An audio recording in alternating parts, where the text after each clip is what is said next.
Hello, Court and Glenn. That's right. That storage facility here in Beverly Hills is right behind me. It's called U.S. Private Vaults.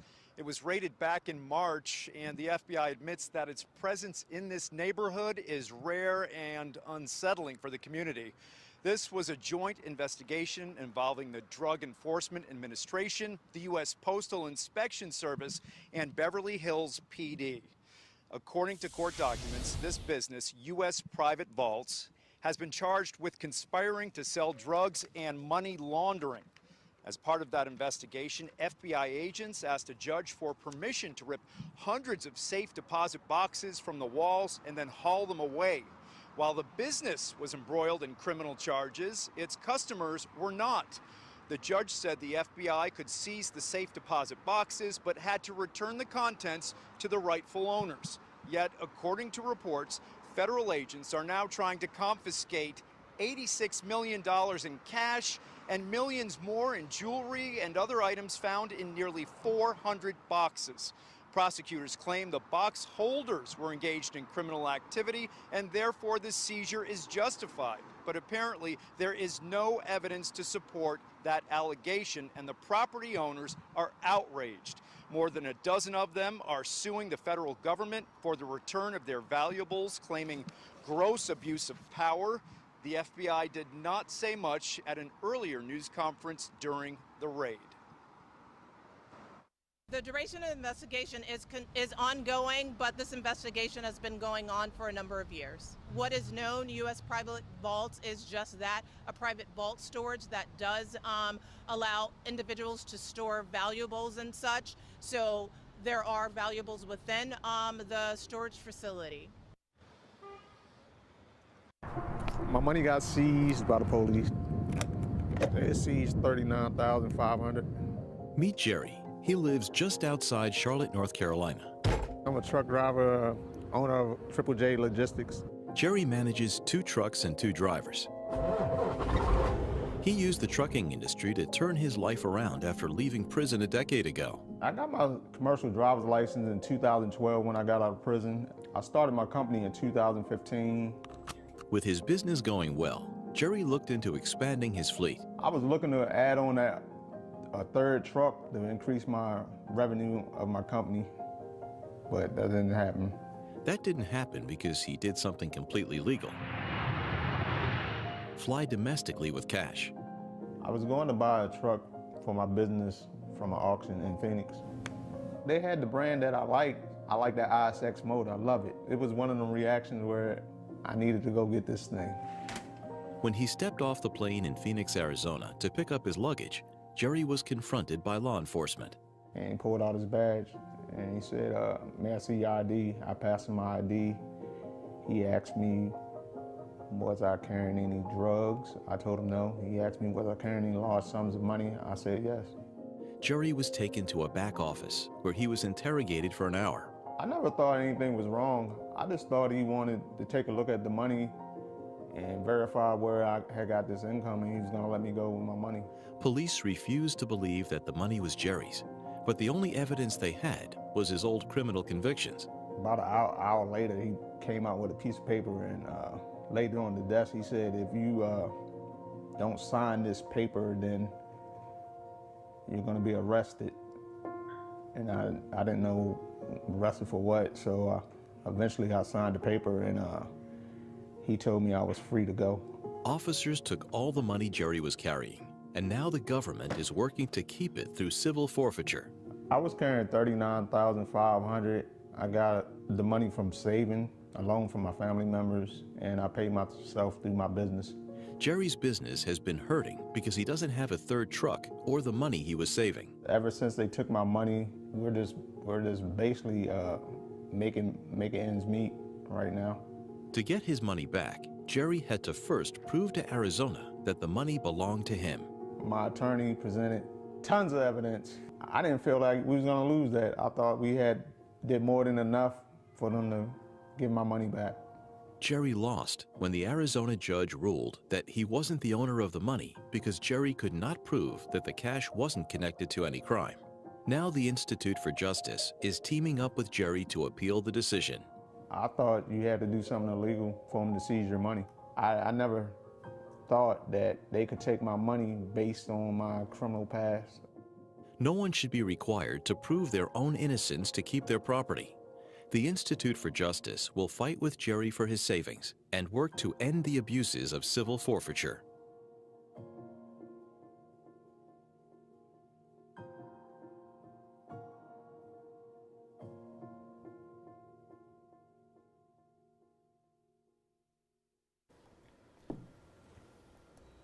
I believe we have a lawyer from Institute of Justice.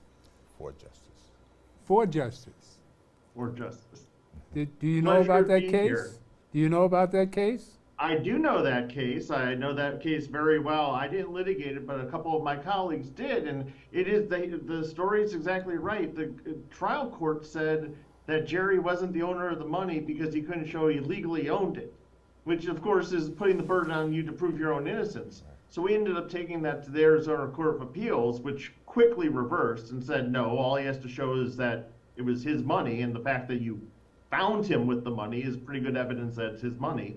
And eventually, and after that, once the government realized it was actually going to have to prove something in order to steal Jerry's money, it ended up giving that money back. And Jerry just recently got that $39,000 back. But we're still fighting to end forfeiture nationwide. It's a nationwide problem. Well, you told him to get a cashier's check next time, didn't you? Well, I mean, the thing is that traveling with cash is legal. It's perfectly fine. You can travel domestically with however much money you want. Right. And the fact that you just have cash doesn't mean anything. There's nothing illegal about cash. You're allowed to travel with cash. And but the fact is, over and over again, especially at airports, bus terminals, other places, what we see are federal agents really enacting a policy of see cash, seize cash. In other words, they see any large amount, they just take it from you. That's it. Because they know a lot of times people aren't going to fight back, and they'll never have to give it back to them. Well, I'm glad you were there to help him.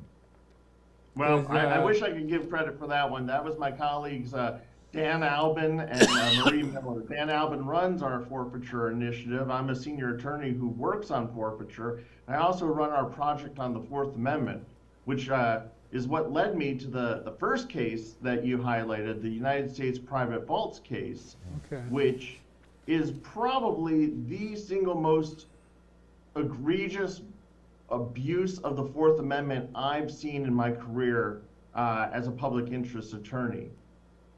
The government went in there with some charges against the business, not the customers, but their plan, which we actually got deposition testimony. We actually got the government to admit this, that months before they even asked for that warrant where they promised they were going to return everybody's stuff, they had already made plans to seize and forfeit everything at U.S. private vaults that was worth taking. In other words, it was the biggest armed robbery in American history, and the FBI were the thieves. How much money was involved? Oh, you're talking, well, like the report said, it was about, the notice was about $86 million in cash. Then you had gold, you had jewelry, you had watches, there were some poker chips. And so that all together is well over $100 million. And in addition to that, all that money going to forfeiture, a lot of people's money and gold coins, other things, just went missing and have never been seen again. Well, FBI, I mean, all that temptation. I don't know if too many people wouldn't pick up a few coins. You know, I know myself, I would be tempted. I mean, of course. I mean, I'm human. I mean, it's so easy. I mean. And that's exactly right. The second you open that vault, the second you start doing that, you've opened up Pandora's box. Yeah. And at that point, you're right. So why create that temptation? The safest thing was just to keep that vault closed, appoint somebody to run the business, and tell people to come in and get their stuff. That's right. Well, you might introduce your mentee, or Julian. I see you brought this this person to us, and an interesting subject. Yeah. I mean, Robert's an incredible attorney, very kind, and I saw the case. I was talking to my mentor Sanjeev Kala about this, and he's an investor, and he was really worried about investing in the U.S. because if there's probable cause surrounding a bank, this creates precedent where the FBI can kind of come in and just take folks' money. And I started calling ABC News about it, Fox, NBC. And I was talking about it in school, and then one of my classmates says, "Julian, be careful. You're not an attorney. If you keep doing this, they might say that you're trying to like give legal advice." So I went ahead and I called the Institute for Justice to see who was taking this case on, and Robert immediately got back to me, and we started talking about this and how unjust this was. For me personally, being in this movement since I was 15 years old, I've always thought about ways in which we can walk within the tradition of King, but do it in ways in which I think best suit me, that best suit certain instincts. And so for me personally, what this case does is that it shows that Fourth Amendment abuses aren't just happening to folks that look like me when they're walking across the street in New York for a stop and frisk. This is happening to Americans all across the country, no matter their race, no matter their socioeconomic background. This is a problem of a gross expansion of power. And not to mention, guys, this happened in Beverly Hills. If this happened in Beverly Hills, I'm pretty sure this happened in the Bronx. So Robert, I talked to him. I asked him if he can come on to this show because this is where truth is exposed. And Robert is someone who has a really big heart. On top of that, he's a University of Michigan alum. So, we want to come out here and talk about this issue. So how are we doing? Well, we're doing fairly well, although the battle continues.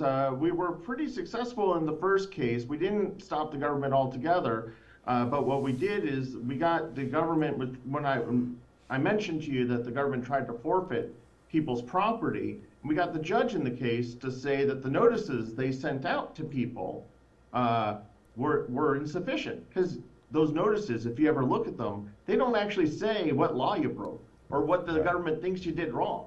In other words, you're sort of guessing at how to respond. And the judge said that was anemic. Unfortunately, that was just for our named plaintiffs. We represented about 6 or 7 individuals. But now, based on that, we have a new nationwide class action headed up by our plaintiff, Linda Martin, that is challenging these kinds of anemic notices, not just with the U.S. private vaults raid, but all the notices that the FBI sent out throughout the country. Because everybody has a right to understand what the government's accusing them of before their property is taken away from them forever. How many people really know what to do about that? I imagine if you're looking for your money, you know what to do. But what about you tell me. How difficult is it to find a lawyer to fight something like this? Oh, it's incredibly difficult, especially since a lot of the time the cost of hiring a lawyer and fighting is not worth it, and the government knows that. That's why a lot of times when you see the forfeitures, they'll say, "Oh, these forfeitures are meant to stop kingpins," but like often the value is like a few $100s or maybe a few $1,000s, where it's just not worthwhile for anyone to fight. And that's why in like 80% of the cases, people just default. They just don't fight back, which means the government gets to keep the money without anyone ever actually saying, "Hey, was there actually a crime here? Did somebody actually do something wrong?" How did the trucker find you? I wish I knew that. I wasn't intimately involved in the case. I believe that we saw the bad decision out of the trial court, and one of my colleagues reached out to say, "Hey, this is, a travesty of what this court's doing to you," saying that you have to basically prove you're innocent just to be able to have your day in court. And so we took over the case to argue that on appeal, and thankfully we were successful. Yeah. In light of the collapse of the Silicon Bank, there are some people that say, well, they'd rather keep their stuff outside of the bank. There's no law that says you have to hold on to your savings in the bank. But in this case, people were not insured. I don't believe they were insured. You don't have any FDIC protection in a storage facility. Also, when you have a safekeeping record of your valuables, you have to be sure that you're insured. The gentleman that was arrested in this case, big time criminal, running all kinds of schemes, even ripped off the federal government. The guy that owned the vault. Okay. He was one of the owners of the vault. That's right. Who is that? So, What's his name? It's a gentleman named Mr. Polyak. Now, but the thing is that nobody ended up. None of those people went to jail. None of the U.S. private vaults didn't go to. Well, can't send a corporation to jail, but none of the people who were charged in the indictment, Polyak, the others, they didn't go to jail. Nothing happened to them. In fact, the only thing that they did was part of their plea is they had filed a claim saying to the government, you know, if you want all our customers' property, you have to go to court and prove it.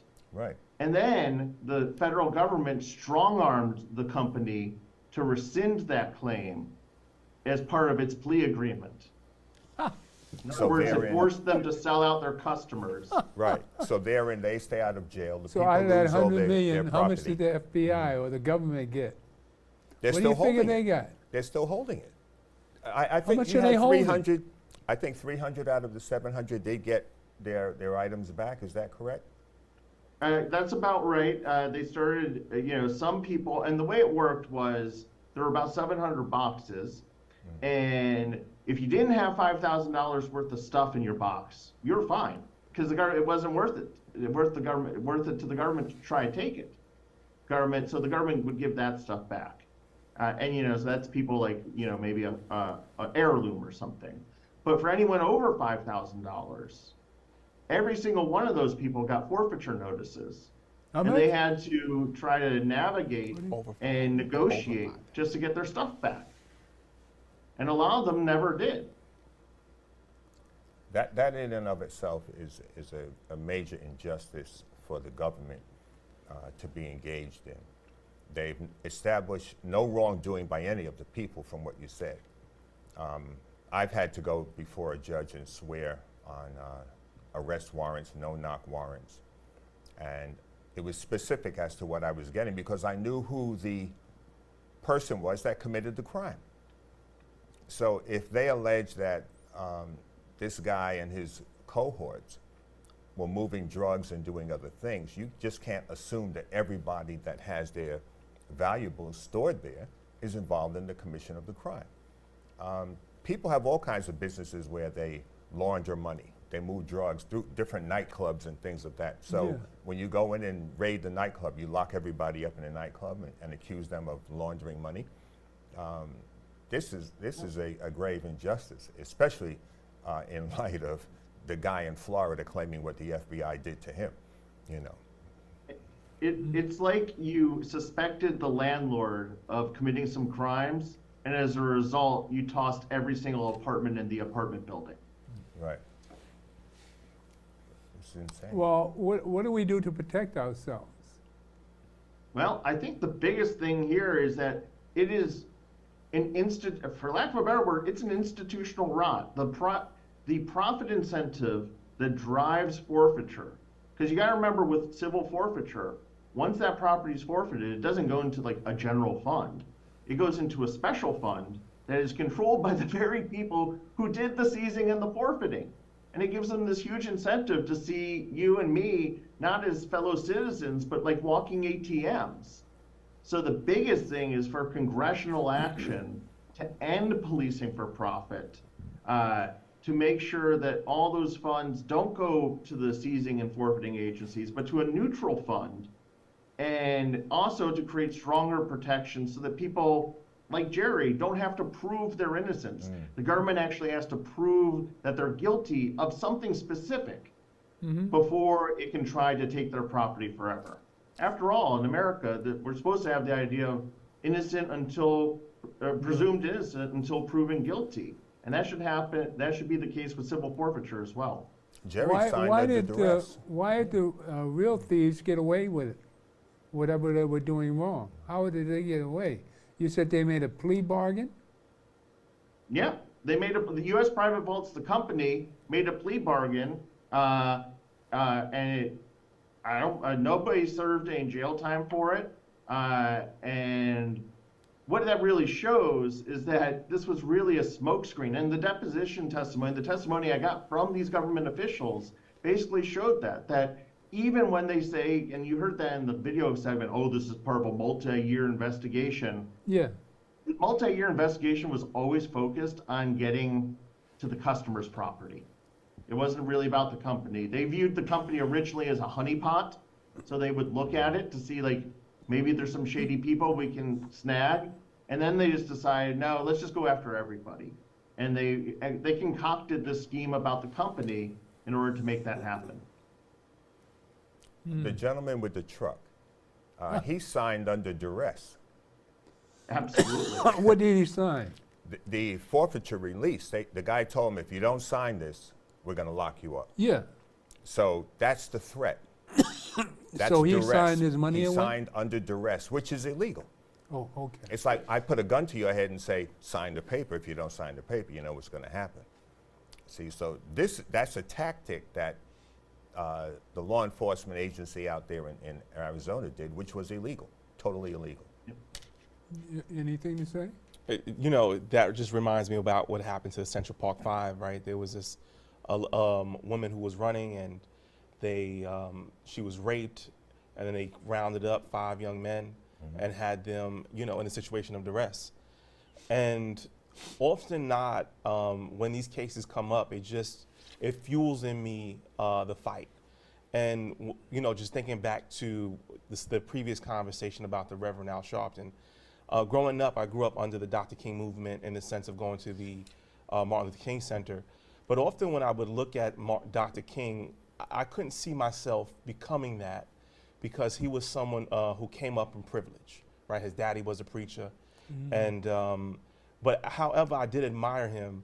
And even thinking about someone like an Adam Clayton Powell from Harlem here, I thought the same thing, like, you know, they came from a certain pedigree. But looking at the Reverend Al Sharpton and how his testimony is like mine, right? 70% of black and brown families come from a household with a single parent. And seeing all that he's done to fight injustice has encouraged me in situations like this, of where to get involved in a fight of injustice, where if it's someone being wronged by the police or even the government, right? How do we, as people, feeling like a little David fighting a Goliath, how do we sum up the faith and use the system to fight the system, you know, is the question. And you know, this is the sort of battle that I continue to just pray, because I believe at the end of the day, how do we take down a government? And it's going to take a lot of different fights on a lot of different avenues. If we don't change laws, if we don't hold the government accountable, they're going to continue to do what they're doing. And it just all brings me back to white collar crimes, thinking about seeing Donald Trump come in from Florida yesterday and seeing how people continue to feel that they're above the law because they continue to see the government do wrong. So if you see the government do what it's, you know, what makes you think that you can't do your own crime on the side? So there just has to be a standard for all of us. Yeah. Well, you know, Trump coming up with the way he does, he's a gang leader, and you look at the amount of people that voted for him last 2020, 74 million. He figures he's got at least half of them left on his side. So he's out there fighting for his, he's a cornered rat fighting. And he's a New Yorker, you know, we know how to fight here. So he's just showing the stability or the con in New York. But we good New Yorkers are going to take care of Trump. It's a joke at this point. And I want to thank everybody for coming today. It's been interesting. And the God in me loves the God in you. And stay tuned for more of the Gilchrist Experience. Today's been a treat. But remember, Reverend Sharpton is my leader, and that's church. You just saw church, man. I tithe every week, and He surely does. power to the people. God is good. Power to the people. All right.